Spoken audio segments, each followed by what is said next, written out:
नमस्कार दोस्तों, मैं बापी बनर्जी अपने सहयोगी ब्रिजेश इलाही अंसारी और सौरभ शर्मा के साथ आपके सामने हाजिर हैं आसनसोल टाइम्स में। हम आपको आज एक ऐसी बच्ची से, ऐसी युवती से आपको हम रूबरू करवाएंगे जिसने हाल ही में सीबीएसई का बोर्ड का जो एग्ज़ाम हुआ था उसमें बेहतरीन रिज़ल्ट निकाला है। दोस्तों, हम जानते हैं कि नेपोलियन बोनापार्ट ने एक बात कही थी। उन्होंने कहा था कि अगर आप घर की किसी महिला सदस्य को पढ़ाते हैं तो आप पूरे समाज का भला करते हैं। और इसी की एक जीती जागती मिसाल हमारे सामने इस वक्त मौजूद हैं। हम बात कर रहे हैं फारिया ख़ान जी की, जिन्होंने हाल ही में सीबीएसई बोर्ड के जो नतीजे आए उसमें बेहतरीन रिज़ल्ट निकाला है। हम उनसे इन रिज़ल्ट के बारे में और वो आगे क्या करना चाहती हैं इस बारे में बातचीत करेंगे। सबसे पहले तो फारिया, आपको बहुत बहुत मुबारक हो आसनसोल टाइम्स की तरफ से आपके इस नतीजे के लिए, और आपका आसनसोल टाइम्स में स्वागत है। ये जो नतीजे आए आपको, आपने उम्मीद की थी इन नतीजों की? जी हाँ, क्योंकि मैंने बहुत ज़्यादा मेहनत किया था और मुझे पता था कि मेरा रिज़ल्ट अच्छा आएगा। आपने इस बार मतलब कौन से कक्षा की परीक्षा दी थी आपने इस बार? इस बार मैंने 10वीं कक्षा की परीक्षा दी है सीबीएसई बोर्ड से। आपने 10वीं कक्षा में परीक्षा दी है, और ज़रा रिज़ल्ट के बारे में बताएं कि कितने मार्क्स आपको मिले हैं? मुझे 90% मिले हैं। आपने कहा कि आपको 90% मिले हैं, तो कितनी तैयारी आप करती थी? किस तरह से आपके पढ़ाई का शेड्यूल था और कितना टाइम आप देती थी रोज़ाना पढ़ाई को?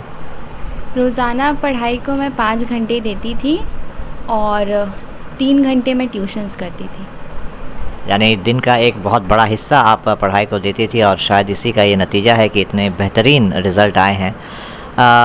पढ़ाई तो आप करती हैं, आपने कहा कि आपने 8 घंटे 9 घंटे आप पढ़ाई करती हैं। पढ़ाई के अलावा आपके क्या क्या दिलचस्पियाँ हैं? मुझे जनरल नॉलेज का बुक्स पढ़ना बहुत पसंद है और मुझे पेंटिंग भी करना बहुत पसंद है, और पेंटिंग में मुझे 4 स्टेट लेवल का अवार्ड्स भी मिल चुका है। पेंटिंग में आपको स्टेट लेवल का अवार्ड भी मिल चुका है। ये भी बहुत ही बेहतरीन बात है कि सिर्फ पढ़ाई नहीं, इनका एक्स्ट्रा करिकुलर एक्टिविटीज़ में भी बहुत इंटरेस्ट है और अपने उस हुनर को भी ये तराश रही हैं। अगर बात करें आपकी पढ़ाई की, बात करें आपकी एजुकेशन की बात करें, तो इतना बेहतरीन रिज़ल्ट करने के लिए आपको किसकी सबसे ज़्यादा मदद मिली? किससे सबसे ज़्यादा उत्साह या प्रोत्साहन मिला? मुझे मेरे पेरेंट्स और रिलेटिव्स ने बहुत ज़्यादा मोटिवेट किया, और मेरे सबसे बड़े मोटिवेशन मेरे पापा हैं, और उन सब की मोटिवेशन की वजह से मैंने बहुत मन लगाकर पढ़ाई की। जी हाँ, जैसा कि हम सब जानते हैं कि फारिया ख़ान जो आसनसोल के प्रख्यात समाज सेवी फ़िरोज़ ख़ान साहब की बेटी हैं, और शायद जिस तरह से फ़िरोज़ ख़ान साहब पिछले लंबे अरसे से जनता की सेवा, जन सेवा कर रहे हैं, शायद उन्हीं लोगों का ये आशीर्वाद है कि आज उनकी बेटी ने इतना बेहतरीन नतीजा निकाला। ये तो हुई 10वीं की बात। अब आगे भी ज़ाहिर सी बात है आप हायर एजुकेशन के लिए जाएंगी, तो कौन सा फील्ड आपको पसंद है और अपना हायर एजुकेशन आप किस दिशा में करना चाहती हैं? मुझे इंशाल्लाह एक आईएएस ऑफिसर बनना है और समाज और देश का सेवा करना है। यानी कि आप अब उसकी तैयारी में आप जुट जाएंगी, तो उसकी तैयारी के बारे में आप कुछ सोचा है आपने? अभी तो फ़िलहाल मैंने ज़्यादा कुछ नहीं सोचा है, बट इतना ही सोचा है कि मुझे समाज के लिए और एजुकेशन के फील्ड में बहुत ज़्यादा वर्क करना है आगे जाकर। आजकल हम एक बात देख रहे हैं, ख़ास करके पिछले 2 साल लॉकडाउन के दौरान, कि मोबाइल में पढ़ाई लिखाई हो रही है, और इसके चलते क्या हुआ कि बच्चे जो हैं वो मोबाइल में बहुत ज़्यादा एडिक्टेड हो गए हैं, एक तरह से कहा जा सकता है। तो ऐसे बच्चों के लिए, ऐसे नौजवानों के लिए आप क्या कहना चाहेंगे कि मोबाइल में पढ़ाई के साथ साथ और किस तरह से वो इस्तेमाल करें कि उनका पढ़ाई इफ़ेक्टेड ना हो? देखिए, मोबाइल जैसे और हर जितने भी टेक्नोलॉजिकल चीज़ें हैं, सबका एक अच्छा यूज़ भी होता है, एक बुरा यूज़ भी होता है। तो जैसे कि मैं मोबाइल का यूज़ करती हूँ ज़्यादा से ज़्यादा इन्फॉर्मेशन के लिए।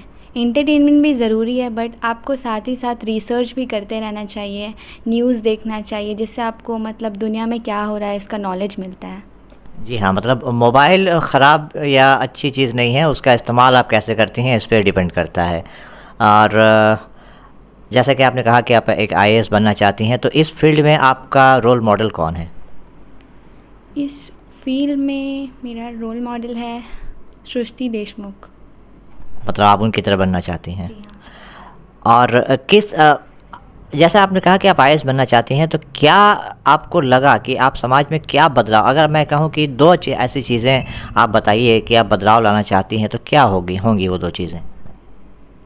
2 चीज़ें ये होंगी कि मैं ज़्यादा से ज़्यादा गर्ल्स का एजुकेशन को प्रमोट करना चाहती हूँ और जो अंडर प्रिविलेज सेक्शन है उनका एजुकेशन पे ध्यान देना चाहती हूँ।